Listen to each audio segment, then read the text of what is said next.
최근 자율주행과 관련된 기술 중에 V2X라는 기술이 있는데요.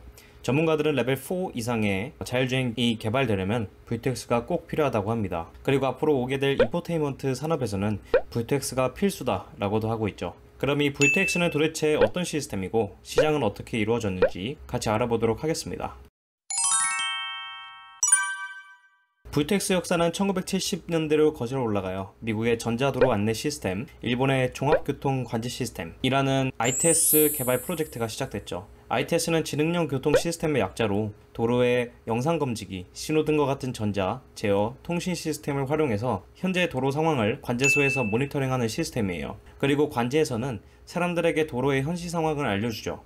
일례로 버스가 언제 도착하는지, 어느 구간에 막히고 있는지, 하이패스 자동 결제 시스템이 대표적이에요. ITS는 실시간성이 많고 저조하고 데이터를 일일이 가공하고 보내야 하기 때문에 효율성이 낮았어요.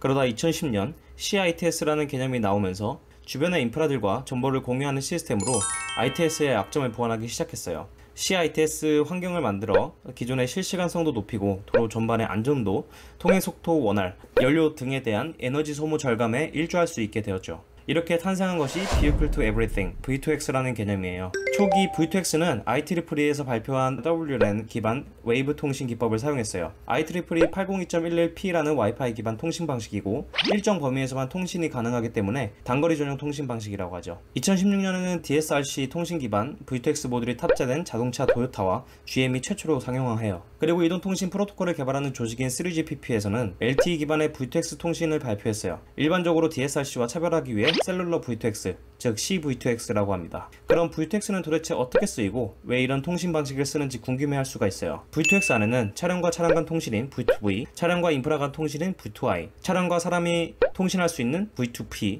차량과 모바일 기기 간 통신인 V2N이 있어요. 대표적으로 V2V는 차량의 위치, 방향, 속도, 차량 크기 등 다양한 정보를 송수신하는 기능이에요. V2X 모듈이 차량에 연결돼서 차량 데이터를 가져와서 보내죠. 데이터 전송 방식은 일반적으로 국제 자동차 기술자 협회 SAE의 J735 통신 메시지 규격에 맞춰서 전송하게 됩니다. 그중 BSM이라는 메시지 규격에 맞춰서 차량 데이터를 보내게 되는데, 데이터는 통신 패킷 페이로드에 저장되고 패킷 헤드에 BSM이라고 알리는 정보를 담아 전송하게 됩니다. 그리고 회사마다 송수신 방식이 다르겠지만 TCP의 3나 4-way handshaking 방식이 주로 사용됩니다. 또한 ASN1 기법으로 데이터 인코딩과 디코딩을 거쳐서 통신이 진행되는데, 이런 건 너무 복잡하니까 넘어갈게요. 여튼 주변 차량의 정보를 V2V로 전달받기 때문에 아무래도 차량에 장착된 카메라, 라이다로도 보이지 않는 사각지대, 악천후 환경에서 주변 차량을 볼 수 있도록 많은 도움을 주고 있어요. V2I의 인프라는 대표적으로 맵과 SPAT라는 메시지 규격이 사용돼요. 맵 메시지는 교차로 중심의 위치, 주변의 도로 타입과 좌표 등을 포함하고 있어요.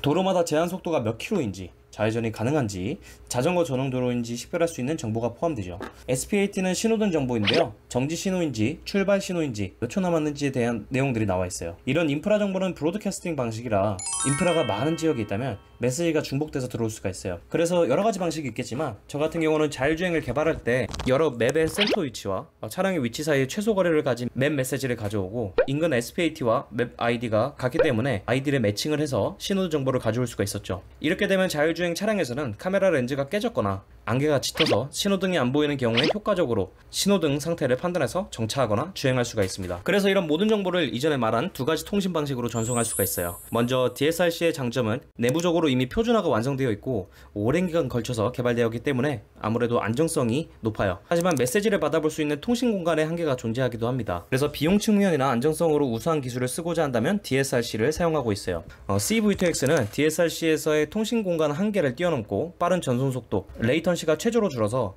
실시간성과 근접하게 메시지를 송수신할 수가 있어요. 하지만 웨이브와 다르게 내부 표준화가 덜 되어 있고 4G, 5G의 통신비는 어떻게 책정할 것이냐에 대해서 얘기가 많이 오고 가고 있어요. 그래서 V2X 업계에서는 무슨 통신 방식으로 기준을 할 건지에 대해서 서로 싸우고 있어요. 두 기술 중 하나가 기준이 되면 선택된 통신 기술에 맞춰서 V2X 시장이 활성화되기 때문이에요. 현재 미국과 중국 정부에서는 CV2X 기술을 채택해서 CITS 단일 표준으로 자리 잡아가는 추세예요. 그리고 유럽은 LTE 기술력을 인지하고 DSRC 방식과 함께 표준화를 진행하고 있어요. 현재는 18개국 50개 이상의 도시에서 DSRC와 CV2X 방식을 둘 다 활용하는 ITS 5G 통신 방식에 동의해서 혼용하면서 사용하고 있어요. 그럼 해외에는 어떤 회사들이 V2X를 개발하고 있을까요? 현재 V2X의 키 플레이어들은 퀄컴, 화웨이, 오토톡스라는 기업들이 있습니다. 먼저 퀄컴은 통신 분야의 최고의 주가를 달리고 있는 기업인데요. CDMA 통신 방식 특허부터 스냅드래곤 칩, 인지 솔루션 개발로 유명하죠. 현재는 스위 V2X 9150이라는 칩을 만들어서 최고의 통신 속도를 가진 모델을 만들고 있다고 해요. 그리고 오토톡스라는 이스라엘에 위치한 한 기업이 있는데 현대자동차와 협력을 해서 V2X 칩과 모듈을 개발한 이력이 있어요. 그리고 국내에서는 캠트로닉스와 라닉스라는 회사가 있어요. 먼저 캠트로닉스는 자율주행 산업에서 가장 많이 곽광을 받고 있어요. 앞에서 설명한 통신 방식들을 여러 가지로 조합을 해서 상품을 판매하고 있어요. 고객의 요구사항에 맞춰서 제작 판매를 할 수 있다는 소리죠. 그리고 정부기관과 함께 여러 굵직한 사업들에 참여한 이력이 있어요. 그래서 캠트로닉스의 자율주행 사업부에서는 매년 100억씩 매출이익이 증가하는 추세예요. 라닉스 또한 자율주행의 V2X 사업을 하고 있는데요. 캠트로닉스와 같이 하이브리드 통신이 가능한 V2X 칩을 제작 판매하고 있어요. 그리고 무선 통신 기술과 보안 솔루션 개발을 해서 이 산업을 선도하고 있다고 말씀드릴 수가 있겠습니다. 국내에서 실시되는 암호 모듈 검증 제도인 KC MVP에서 2등급을 획득하면서 중국으로 시장을 넓히고 있는 추세예요. 그리고 이번 분기의 재무 상태를 보면 두 회사 모두 매출이익이 많이 줄었어요. 연구개발비 투자도 전년도보다 줄었죠. 개인적으로 봤을 때 원자재가 인상하거나 우크라이나 러시아 사태와 같은 국제적 이슈로 인해서 타격이 있었던 게 아닐까라고 생각을 합니다. 그래서 두 회사 모두 현금을 확보하기 위해서 각자 투자한 금융상품이나 갖고 있던 유형 자산들을 처분한 것으로 보여요. 그래도 장기적으로 봤을 때 V2X 표준 형식 지정이 2024년 연말에서 2024년 연초까지 완료된다고 하고, 다양한 기업에서 CVTX를 위해 연구가 진행 중이기도 하니 이런 경제 침체기를 빠져나가면 아무래도 V2X 기반으로 한 다양한 기술들이 많이 생길 것 같습니다. 사람들에게 많이 알려지지 않았지만 서서히 드러나고 있는 V2X 통신 시스템, 앞으로 다양한 연구와 기술들이 탄생할 것으로 전망되는 이 V2X도 한번 관심을 가져보는 건 어떨까요?